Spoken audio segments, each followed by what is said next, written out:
Hello everyone, welcome back to MBBS mentor. आज की हमारी वीडियो है एंजाइम इन्हिबिशन के बारे में। तो आज हम अपनी वीडियो में एंजाइम इन्हिबिशन के बारे में डिस्कस करेंगे। तो इससे पहले कि ब्रीफ ओवरव्यू ले लेते हैं कि एंजाइम्स, जैसा हम सब जानते हैं, are the bio catalyst of the human body. हमारी बॉडी में जो भी रिएक्शंस होती हैं वो एंजाइम्स के ज़रिए होती हैं, और एंजाइम्स हमारी बॉडी के अंदर जो वेरियस रिएक्शंस हैं उन्हें क्या कहते हैं, करने में मदद करते हैं। अब एंजाइम का स्ट्रक्चर क्या होता है? एंजाइम का स्ट्रक्चर कई टाइप के स्ट्रक्चर्स होते हैं। एक और जो इम्पॉर्टेंट चीज़ है कि एंजाइम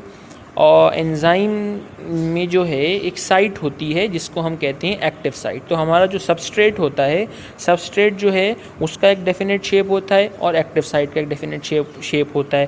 तो सबस्ट्रेट एंजाइम की एक्टिव साइट से बाइंड करता है, एक कंपाउंड बन जाता है और फिर वो आगे बढ़ के रिएक्शन करता है। तो अब हम इसी में आज हम पढ़ेंगे एंजाइम इन्हिबिशन के बारे में।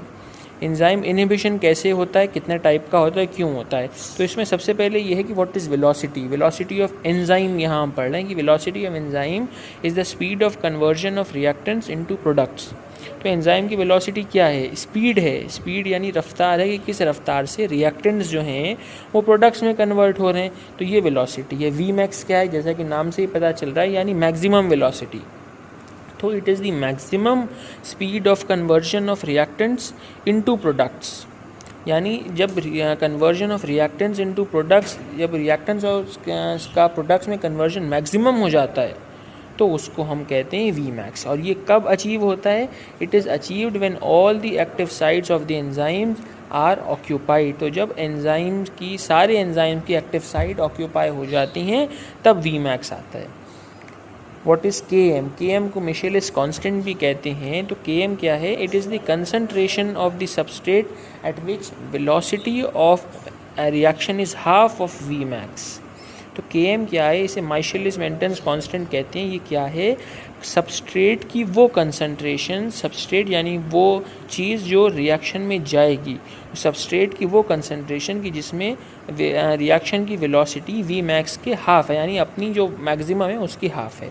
तो उसको हम माइशेलिस कांस्टेंट कहते हैं, डिनोट करते हैं कैपिटल K और उसके सबस्क्रिप्ट में M। तो अब हम पढ़ते हैं इन्हिबिशन के बारे में।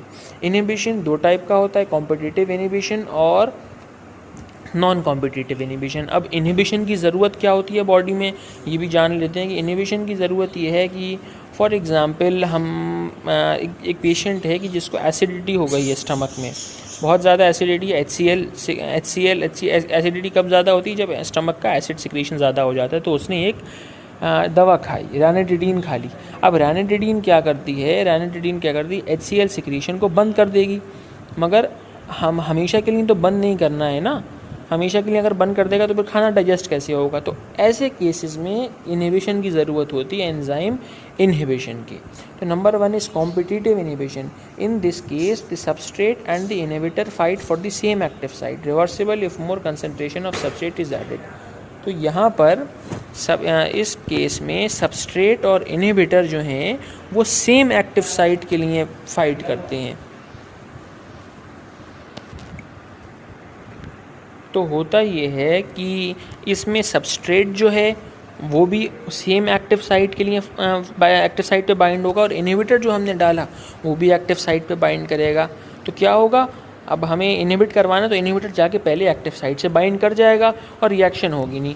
रिवर्सिबल, ये रिवर्सिबल है। रिवर्सिबल कैसे होगा कि फ़िलहाल तो हमने इनहिबिटर डाला, इनहिबिटर तेज़ स्पीड में गया, वो एक्टिव साइट से बाइंड कर गया, मगर अगर हमने सबस्ट्रेट की कंसनट्रेशन और बढ़ा दी तो इनहिबिटर हट जाएगा और सबस्ट्रेट और रिएक्शन आगे बढ़ जाएगी। अब इसका मैकेनिज्म जानते हैं कि इसमें सबस्ट्रेट और competitor, since the substrate and competitor bind with the same active site, there is competition.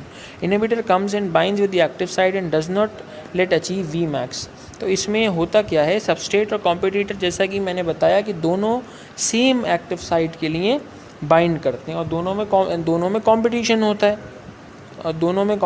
होता है तो इनहिबिटर पहले आ जाता है और पहले आके वो एक्टिव साइट से बाइंड कर जाएगा। एक्टिव साइट से बाइंड कर गया तो वी मैक्स अटेन ही नहीं हुई, यानी मैक्सिमम वेलोसिटी हो ही नहीं पाई और रिएक्शन कंप्लीट नहीं होगी। Now V max is not achieve, reaction could not be completed. मगर अब ऐसा नहीं है कि अगर इनहिबिटर बाइंड कर गया तो कुछ हो ही नहीं सकता।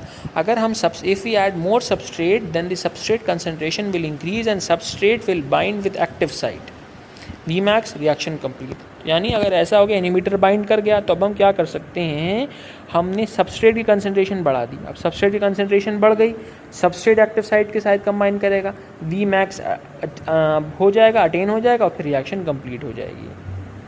ये इसका पूरा ग्राफ है। तो ये ग्रीन वाली लाइन जो है ये तब की है कि जब कॉम्पिटिटिव इनहिबिटर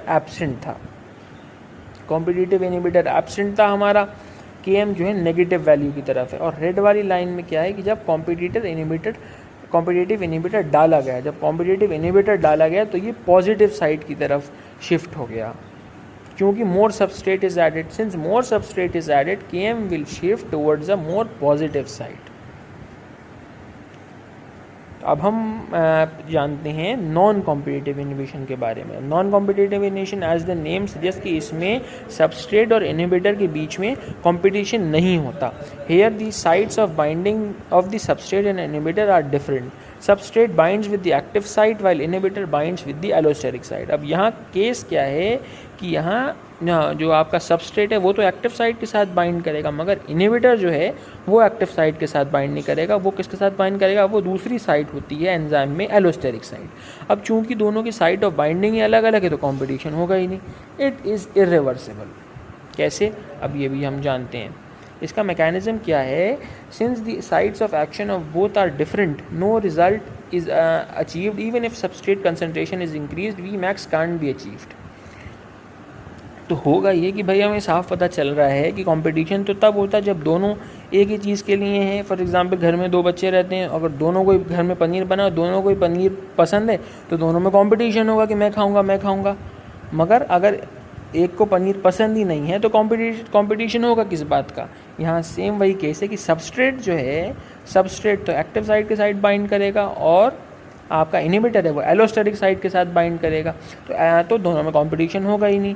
अब एलोस्टेरिक साइट के साथ वो बाइंड कर गया, उसे साइट मिल गई, तो अब आप कितना भी सबस्ट्रेट कंसंट्रेशन बढ़ा दें कोई फ़ायदा ही नहीं होगा। Hence Vmax can't be achieved, Vmax achieve हो ही नहीं सकता और Km विल नॉट चेंज। जैसे पिछले कॉम्पिटिटिव इनहिबिशन में हमने पढ़ा था कि जब अगर कंसंट्रेशन हमने बढ़ा दी तो Vmax मिल जाता था और Km चेंज हो जाता था।